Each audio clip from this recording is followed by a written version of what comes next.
Pertumbuhan ekonomi Provinsi Nusa Tenggara Timur tahun 2020 akan meningkat menjadi 5,45 hingga 5,85%. Pertumbuhan ekonomi akan didominasi oleh konsumsi rumah tangga, pengeluaran rumah tangga, dan pertumbuhan investasi. Hal tersebut disampaikan Kepala Kantor Perwakilan Bank Indonesia Provinsi Nusa Tenggara Timur, Inyoman Aryawan Atmaja. Inyoman Aryawan Atmaja mengatakan, pertumbuhan ekonomi Nusa Tenggara Timur pada tahun 2020 diharapkan tumbuh di atas 7%. Oleh karena itu, perlu peningkatan investasi sebesar 36,8 triliun rupiah. Nyoman Aryawan juga menuturkan, harapan pertumbuhan ekonomi Nusa Tenggara Timur pada tahun 2020 dan seterusnya akan terus membaik. Hal ini seiring dengan gerakan dan gebrakan yang dilakukan oleh pemerintah, baik pemerintah pusat, provinsi, maupun kabupaten kota di Nusa Tenggara Timur. Menurut Kepala Perwakilan Bank Indonesia Nusa Tenggara Timur, pertumbuhan ekonomi Nusa Tenggara Timur tidak akan berdiri sendiri, akan tetapi ikut dipengaruhi oleh pertumbuhan ekonomi nasional dan ekonomi global.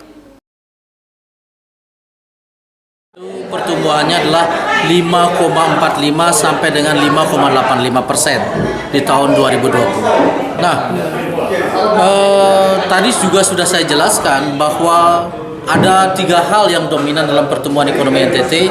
Pertama adalah konsumsi rumah tangga, kedua itu adalah pengeluaran pemerintah, ketiga adalah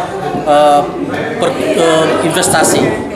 Nah, asumsi tadi adalah asumsi semuanya seperti yang tahun 2019 kondisinya, ya. Ada pertumbuhan mengenai konsumsi rumah tangga, kemudian pemerintah, dan juga adanya kenaikan investasi. Tapi kalau kita mau pertumbuhan itu di atas atau 7%, perlu penambahan yang cukup besar. Yang saat ini perlu penambahan investasi sebesar 36,8 triliun. Ya, tahun 2020 kalau kita mau di 7%. Tapi rasanya itu masih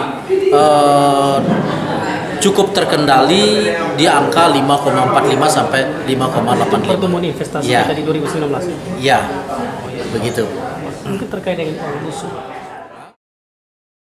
Kepala Kantor Perwakilan Bank Indonesia Provinsi Nusa Tenggara Timur, Inyoman Aryawan Atmaja juga terus mengimbau masyarakat melalui berbagai media untuk menjaga keaslian uang rupiah melalui program Nusa Tenggara Timur Peduli dan Sadar Rupiah.